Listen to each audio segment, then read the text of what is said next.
마태복음 4장 1절로 11절 말씀을 함께 합독하겠습니다. 시작. 그때에 예수께서 성령에게 이끌리어 마귀에게 시험을 받으러 광야로 가사 40일을 밤낮으로 금식하신 후에 줄이신지라. 시험하는 자가 예수께 나와서 가로되 내가 만일 하나님의 아들이거든 명하여 이 돌들이 떡덩이가 되게 하라.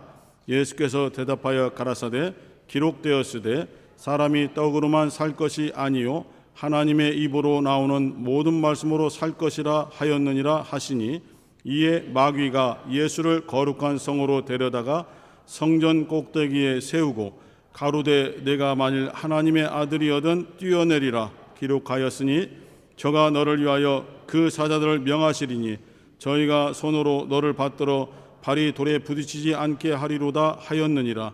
예수께서 이르시되 또 기록되었으되 주 너의 하나님을 시험치 말라 하였느니라 하신대, 마귀가 또 그를 데리고 지극히 높은 산으로 가서 천하 만국과 그 영광을 보여 가로되 만일 내게 엎드려 경배하면 이 모든 것을 내게 주리라. 이에 예수께서 말씀하시되 사단아 물러가라. 기록되었으되 주 너의 하나님께 경배하고 다만 그를 섬기라 하였느니라. 이에 마귀는 예수를 떠나고 천사들이 나와서 수종드니라. 아멘. 기록되었으되라는 제목으로 함께 말씀을 나누겠습니다. 예수께서 이 세상에 오셔서 무슨 일을 하셨는가라고 생각해 볼 때에 하나님 아버지의 일을 하셨다라는 것이 성경에 있는 그런 정답이 되겠습니다. 예수께서도 나는 아버지의 일을 행하러 왔노라 라고 말씀하셨습니다. 아버지의 일이 무엇인가, 그 모든 것이 이제 신약 성경에 특히 사복음서에 담겨져 있지만은 여러 각도로 살펴볼 수 있지만은 오늘은 그 사도행전 10장 38절의 말씀을 보고 한번 살펴보고자 합니다. 사도행전 10장 38절에는 이러한 구절이 있는데, 하나님이 나사렛 예수에게 성령과 능력을 기름 붓듯 하셨음에 저가 두루 다니시며 착한 일을 행하시고 마귀에게 눌린 모든 자를 고치셨으니 이는 하나님이 함께 하심이라. 이렇게 되어 있습니다. 그 구절에 두 가지로 큰 일이 나타나는데, 하나는 착한 일을 행하시는 것이고 또 하나는 마귀에게 눌린 자를 고치시는 것입니다. 이 두 가지 일이 어떻게 하나님의 일이냐 하는 것을 그 뒷부분에서 증거해 주는데, 이는 하나님이 함께 하심이라 했습니다. 하나님의 일이 아니라면은 하나님이 함께 할 수가 없고 함께 하시지 않습니다. 착한 일이라고 할 때에 우리가 이 기독교 교회 바깥에서 생각하는 착한 일과 교회 내에서 성경을 근거로 보는 착한 일이 내용이 다릅니다. 좋은 일이죠. 선한 일입니다. 세상에서는 착한 일이라는 것은 남에게 도움을 주고 자기가 약간 손해를 보더라도 나보다 어려운 자를 도와서 그 사람의 어려움을 조금 덜어주는 것, 또 여러 가지 일로 선행을 베푸는 것, 그래서 사람들에게 인정받고 표창장도 받는 그런 선행이 있죠. 그런데 주님께서 말씀하신 착한 일이라는 것은 조금 개념이 다릅니다. 어떠한 부자 청년이 예수께 찾아와서 무엇인가, 영생에 대한 것이 도대체 무엇인가, 영생을 얻으려면 어떻게 해야 되는가, 이것을 주님께로부터 답을 구하기 위해서 찾아와서 주님을 부를 때에 어떻게 불렀냐면은 선한 선생님이여 라고 불렀어요. 선하신 분이여 라고 예수를 그렇게 호칭했어요. 그 사람이 볼 때에는 예수께서는 선하신 분이 맞아요. 왜냐하면 남에게 도움을 주고 베풀고 위로해주고 격려해주고 아픈 자를 치료해주고 하니 그의 눈으로 볼 때는 착하신 분이 맞습니다. 그런데 예수께서는 의외의 대답을 하시는 것이죠. 너는 어째서 나에게 선하다고 하느냐? 선하신 분은 오직 하나님밖에 안 계시니라. 오직 하나님 한 분만이 선하신 분인데 너는 너의 눈으로 보여지는 사람에게 지금 예수를 하나님으로 보지 않고 사람으로 보고 있고 많은 사람들을 좀 지도할 수 있는 위치에 있는 선생님이라고 보고 그가 선한 선생님이라고 부른 것입니다. 너의 눈에 비치는 사람을 보고 어떻게 선하다고 호칭할 수 있느냐? 그 선하다는 것은 하나님만이 받으실 수 있는 그러한 호칭이다라고 말씀한 거예요. 그래서 이 선하다는 기준이 뭐냐? 하나님의 뜻에 합당한 것, 하나님의 뜻에 맞는 것, 그것만이 선한 것이에요. 그래서 우리가 항상 어떻게 해야 우리가 선한 일을 할 수 있을 것인가를 궁금해하고 기도할 때에 하나님의 선하신 뜻이 무엇인지 분별하라 라고 로마서 12장 1절에 말씀을 주고 있습니다. 너희들은 하나님의 온전하시고 선하신 뜻이 무엇인지 분별해야 된다.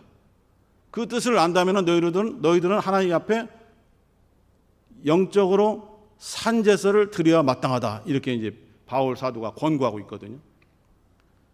착한 일이 무엇인가? 예수께서 행하시고 가르쳐 주신 모든 말씀들은 예수님의 기준으로 볼 때는 그것이 착한 말씀이라는 거예요. 선한 행동이라는 거예요. 그리고 예수와 똑같이 할 수 있는 사람이 아무도 없기 때문에 사실은 예수님의 기준으로 볼 때는 선한 사람이 아무도 없는 거죠.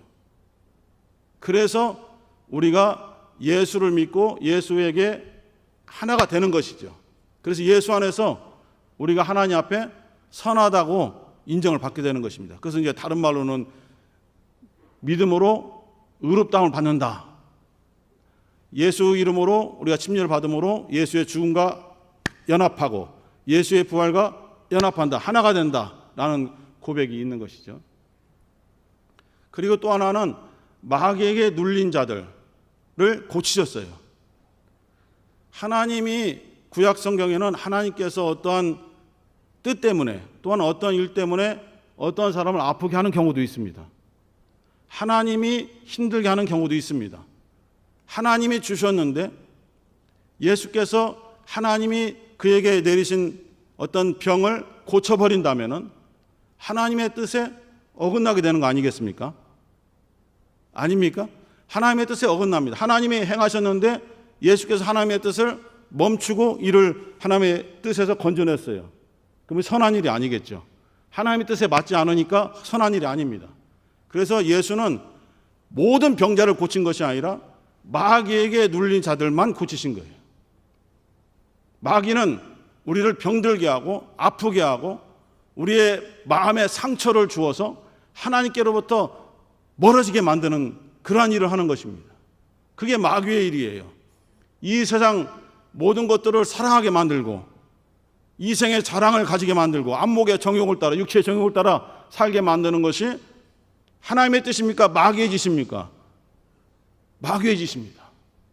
그러므로 그러한 마귀에게 유혹당하여 자기들이 마귀에게 억압되는 것을 되어 있다는 것을 알지 못하는 자들을 불쌍히 여기시고 그들을 치료하신 거예요.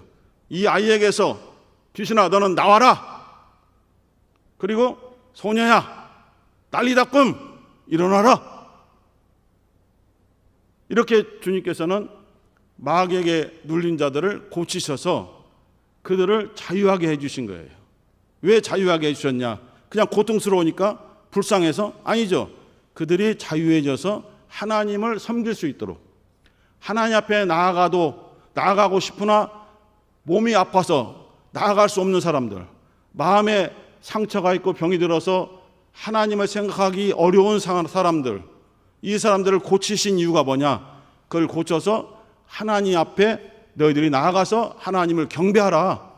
하나님을 정말 기쁘시게 하는 행함을 가져라. 이렇게 한 뜻으로 고쳐주신 것이지 그냥 불쌍해서 고치신 것은 아닙니다. 이제는 너는 자유하고 고침받고 해방되었으니 다시는 이와 같은 일을 행하지 말라. 이와 같은 일을 행하면 다시 마귀에게 억압을 당하니 내가 고쳐졌잖냐. 그러므로 다시는 그와 같은 행함, 그와 같은 짓을 하지 말고 하나님께서 보시기에 합당한 거룩한 일, 하나님이 기뻐하시는 일을 행하라 라고 권고하지 않으십니까? 이렇게 예수는 마귀의 모든 일을 무너뜨리는, 마귀에게 억압된 자를 살리는 그러한 일을 위해서 하나님께로부터 보냄을 받았기 때문에 마귀가 볼 때는 자기의 모든 일이 억압받고 자기의 모든 일이 제한받고 자기의 어떤 그동안 세워놓은 자기의 영역이 무너져 버리니까 처음부터 예수를 무너뜨려야 되겠다라고 결심하게 된 겁니다. 그러나 어떻게 마귀가 하나님의 아들인 예수를 무너뜨릴 수 있겠습니까? 상식적으로 이건 불가능한 일이죠. 그러나 예수는 철저하게 이 세상에 오실 때에 하나님의 아들이라는 신분보다는 우리와 같이 육신이 되어서 우리의 연약함을 가지고 완전히 낮아지셔서 모든 고통과 고난을 경험하심으로써 사망에 매여 있는 우리들을 그 사망 속으로 들어가서 구해내기 위해서 낮아지셨기 때문에 연약한 거예요. 육신의 어떠한 제한을 극복할 수 없는 거예요. 목마르고 많이 걸으면 다리가 아파서 피곤하여 쉬어야 되고, 그래서 우물가에서 여인에게 물을 좀 달라 권고하시고, 흔들리고 출렁이는 배 안에서도 주무실 수밖에 없는 그러한 연약함을 가지고 있기 때문에 내가 충분히 공격하여 쓰러뜨릴 수 있다라고 마귀가 판단한 것입니다.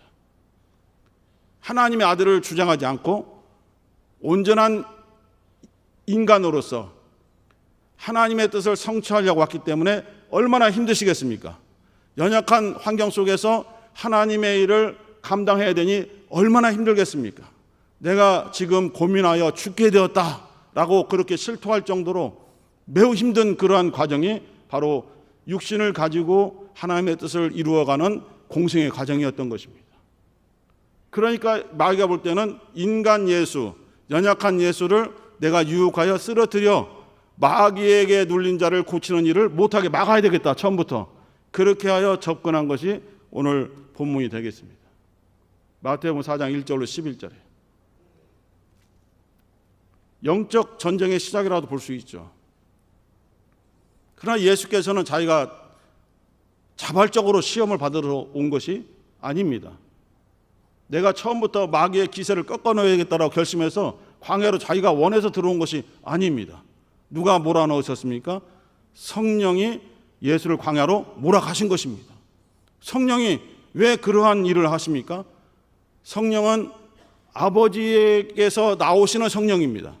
하나님 아버지의 뜻대로만 일하시는 성령입니다. 하나님의 일만 주장하시는 역할을 성령이 하십니다. 성령이 예수를 광야로 몰아넣으신 것은 하나님께서 계획하신 일입니다. 하나님께서 성령을 통해서 역사해 나가는 하나님의 일입니다. 그래서 예수는 육신적으로는 힘들고 어려운 광야에 들어가서 40일을 금식해야 되고 줄여야 되고 많은 고통 속에서 왜 그곳에 들어가셨는가? 하나님의 뜻이기 때문에 그래요. 힘들고 어려워도 하나님의 뜻이라면 순종하겠습니다라고 들어간 거예요. 그래서 우리가 스스로 결단하고 금식하는 것과 하나님의 뜻을 받아들여 금식하는 것과는 형태는 비슷할지 몰라도 그 출발이 다르기 때문에 다른 결과를 가져올 수도 있는 것입니다. 예수는 인간으로 오신 것 자체가 연약한데 거기에서 40일을 더 금식하셨으니, 그리고 주위의 환경은 아무것도 얻을 수 없는 광야의 환경 속에서 처해 있으니 그야말로 가장 연약하고 가장 낮아지고 가장 힘든 상황, 가장 밑바닥에 처해 있는 때가 이 광야의 상황인 것입니다. 고민하고 생각한 적도 있습니다. 우리 모두가 같은 고민을 가지고 있을 텐데요.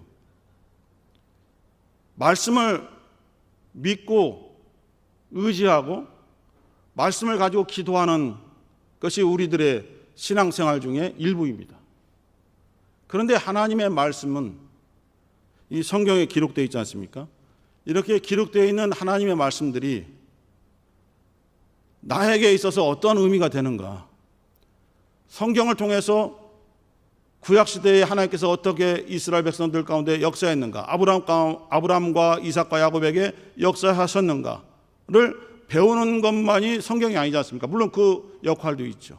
신약에 와서 예수께서 행하신 일들을 사복음서를 통해서 배우고 사도들이 역사하는 사도행전과 바울의 사도를 통해서 서신서, 요한계시록까지 쭉 보면서 이렇게 흘러갔구나를 알 수는 있지만은 나에게 있어서 좀 더 확대하면 우리 가정에게 있어서 이 하나님의 말씀이 수천 년 전에 기록되어 있는 구약 성경과 2000년 전에 기록되어 있는 신약의 성경이 나에게는 어떤 의미인가?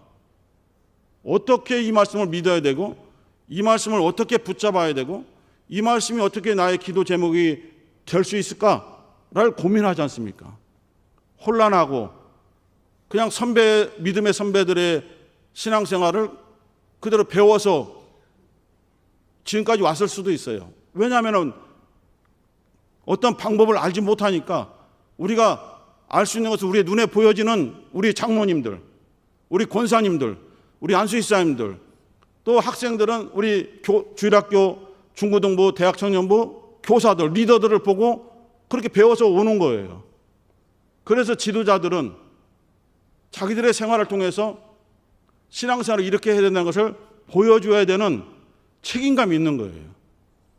그런데 지도자가 하나님의 말씀을 가까이 하지 않고 하나님의 말씀을 체험한 바가 없고 하나님의 말씀대로 살려고 하지 않는다면은 그야말로 바리새인처럼 말씀을 잘 알아도 외식이 될 수밖에 없는 거 아니겠습니까? 그런데 아무리 잘 모르는 어린아이라도 잘 모르는 사람이라도 나에게 지도자가 되어서 나를 가르치는 사람이 어떤 자신이 체험한 말씀이 없는 것으로 지식으로만 나에게 가르치고 있다라는 것을 알게 됩니다. 그래서 지식적으로만 또 배워나가게 되고 고민하게 되는 것이죠. 그러나 하나님 말씀을 체험하고 하나님 말씀을 붙잡고 항상 어느 때나 하나님 말씀을 따라서 살려고 노력하는 지도자가 나를 인도해 준다면은 내가 나의 어떤 지금의 여러 가지 영적 상태나 지식적인 상태나 수준에 보았을 때에 스스로 말씀을 깨달아 알 수 없기 때문에 나를 가르쳐 주시는 분을 따라서 배우고 그 사람의 모습을 보면서 배워가는 그 길밖에 우리에게는 없거든요. 각각 성령께서 인도해 주셔서 이렇게 살아라라고 인도해 주시기도 하지만은 정말 중요한 것은 하나님의 말씀을 따라서 그대로 살아가는 것이 중요한데 이렇게 오래전에 기록된 이 글자로 된 성경 말씀이 지금 나에게 어떤 의미가 있는가를 그것을 고민해야 옳은 것입니다. 예수께서 마귀의 시험을 받으실 때에 오늘 제목처럼 기록되었으되 하면서 그 하나님의 말씀을 사용하셨습니다. 예수는 하나님의 아들이기 때문에 배우지 않아도 하나님의 말씀이 그 안에 충만할 것이다 라고 생각할 수 있죠. 그럴 수도 있죠.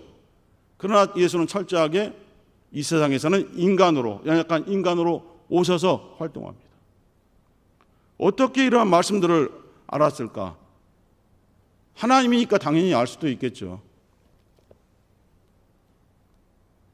예수께서 사용하신 기록되었을 때 한 말씀은 신명기와 또 시편에 있는 그 원수가 사용한 말씀들이 이곳에 나옵니다. 모세의 신명기, 아주 오래전에 수천 년 전에 기록된 그 하나님의 말씀을 수천 년이 흐른 다음에 지금 예수께서 그 말씀을 사용하시는 거예요.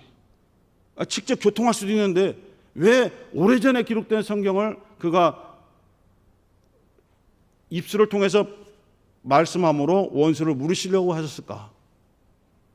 우리는 때를 따라서 기도하고 우리에게 당한 어떤 시험과 혼란한 상황을 극복하기 위해서 하나님께 나에게 말씀을 주셔서 지금의 상황을 이겨낼 수 있는 지혜를 달라고 기도할 때가 많이 있습니다. 나에게 속삭이듯이 나에게 말씀하듯이 음성으로 들려와서 그 말씀을 붙잡고 지금의 어려운 환경을 탈출하기를 원하는 기도를 할 때도 많이 있습니다. 그런데 예수는 이렇게 광야에서 40일 금식하시며 시험하는 자 마귀의 시험을 받으면서 엄청난 어려움 속에서 왜 지금 현재 교통하는 아버지의 말씀을 그것을 가지고 원수 마귀를 물리치지 않고 수천 년 전에 기록된 신명기의 말씀을 가지고 그것을 꺼내서 원수에게 그 말씀을 사용하셨을까? 예수께서 사용하신 말씀들은 광야에서 혼란스러운 어떤 그 상황에 빠져 있는 이스라엘 백성들에게 주신 말씀이에요. 상황이 전혀 다르죠. 지금 예수가 처해 있는 상황과 그 말씀이 실제로 공포되고 선포된 그 시대와 상황이 전혀 다릅니다.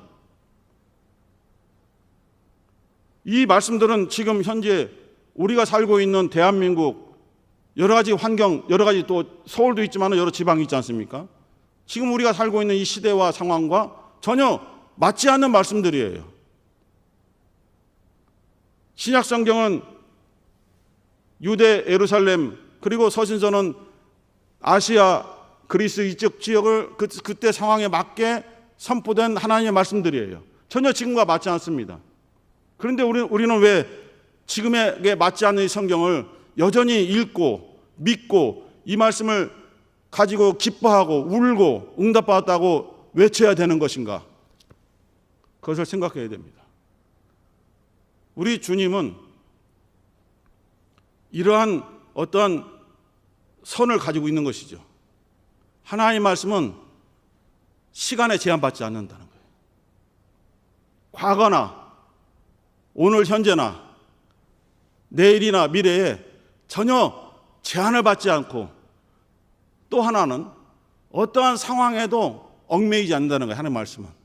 이 상황에 맞게 말씀이 주어졌어도 이 말씀은 다른 상황에도 그대로 적용되는 말씀이라고 예수는 그렇게 믿고 있는 거예요. 그렇기 때문에 지금 예수가 처해 있는 상황과 맞지 않는 그 2000년, 수천 년 전의 말씀을 기록됐을 때의 말씀을 가지고 와서 지금 사용하시는 거예요. 그런데 그 예수께서 사용하신 그 수천 년 전의 말씀이 그대로 마귀에게 엄청난 타격을 주었다 이것입니다. 마귀가 견디지 못하는 거예요. 수천 년 전에 기록된 말씀인데 전혀 다른 상황에게 주신 말씀인데도 예수께서는 기록되었으되 하면서 사람이 떡으로만 살 것이 아니라 하나님의 입으로 나오는 모든 말씀으로 살 것이니라 라고 이 말씀을 증거함으로써 원수 마귀를 제압하는 것이죠. 그러면 이 상황을 통해서 우리가 배워야 되고 우리가 어떻게 예수의 가는 길을 따라야 예수의 제자라고 할 수 있는가? 예수님처럼 이렇게 하는 것이죠.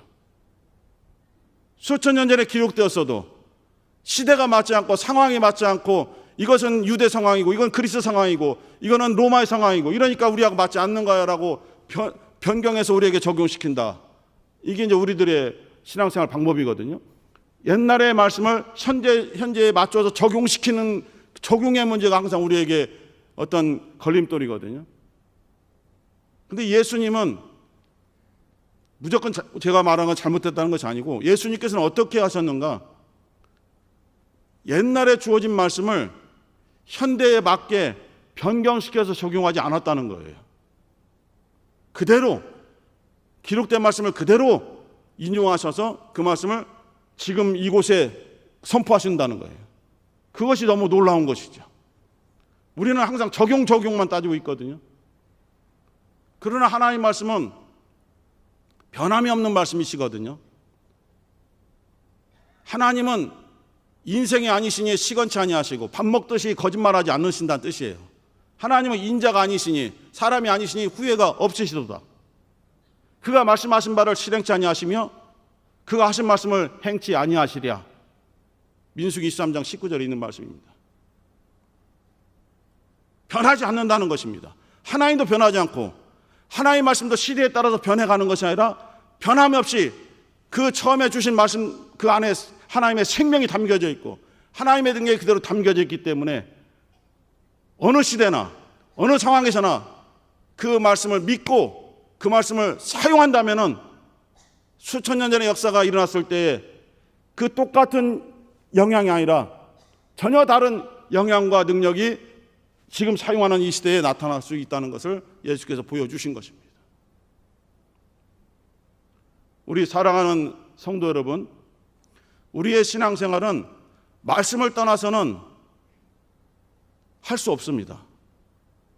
모든 것이 훌륭하고 모든 것이 선하고 모든 것이 행복해 보여도 그 안에 하나님의 이 말씀이 없다면은 세상의 모임과 세상의 활동과 다름이 없는 거예요. 하나님의 말씀을 현대적으로 해석해내고 현대적으로 적용하는 것도 어떤 의미에서는 좋다고 봅니다. 그러나 더 중요한 것은 하나님의 말씀을 분석하지 않고 하나님의 말씀을 파고들어서 원어는 어떠니, 이때의 풍습은 어떠니, 누구에게 줬느니 그것을 분석해서 이러니까 이렇게 전해졌구나, 지금은 우리에게 맞지 않는 거네 라고 하는 것은 옳지 않은 것입니다. 오늘 기록되시다라는 이 하나님의 말씀을 통해서 성도들에게 제가 좀 권면하고 싶은 것은 하나님의 말씀을 나의 뜻대로 받아들이지 말자. 내 환경에 적합하게 만들어내지 말자. 내가 적용하지 말자. 하나님의 말씀을 내가 적용하는 것이 아니라 하나님의 말씀은 스스로 의지가 있어요. 스스로 움직여요. 하나님의 말씀은 내가 이렇게 움직이고 저렇게 움직이지 않아도 그 말씀 안에 살아있는 운동력이 있다고 히브리서 4장 12절에 말씀합니다. 하나님의 말씀은 살았고 운동력이 있다는 거예요. 그 말씀이 우리를 이끌어가는 거예요. 그 말씀이 우리의 환경에 역사하는 겁니다. 우리가 적용하는 것이 아니라 하나님께서 말씀 가운데로 우리를 끌어들이시는 거예요. 이게 적용되는 것이거든요. 그래서 오직 우리는 말씀 앞에 우리를 비워내는 것이죠. 우리의 속에 있는 우리의 생각, 지식, 우리의 판단, 우리의 계획들을 비워내는 것이죠. 말씀 앞에 적나라한 나의 부끄러운 모습이 있어야 그 말씀이 나를 이끌어 그 말씀대로 우리를 말씀의 도구로 사용하실 수 있는 거예요. 그 말씀대로 우리가 움직여가면 우리의 환경은 말씀에 적합하게 환경이 바뀌어져 가는 것이죠. 말씀을 더 귀하게 여기시고 말씀을 소중히 여기시고 하나님의 말씀이 나를 이끌어 주소서, 하나님의 말씀이 우리 가정을 이끌어 주소서, 하나님의 말씀이 우리의 앞날을 이끌어 주소서라는 그러한 기도와 고백이 필요한 것 같습니다. 아침 시간에 좀 무거운 말씀을 드려서 죄송하지만은 말씀을 따라 살아가는 우리 귀한 성도 되시기를 예수의 이름으로 축원합니다. 함께 기도하시면서 하나님 말씀이 우리를 이끌어 주옵소서, 나를 이끌어 주옵소서, 우리 가정을 이끌어 주시고 우리의 비전을 하나님 말씀이 이끌어 주시옵소서. 주여 한번 부르시고 기도하겠습니다. 주여, 하나님 아버지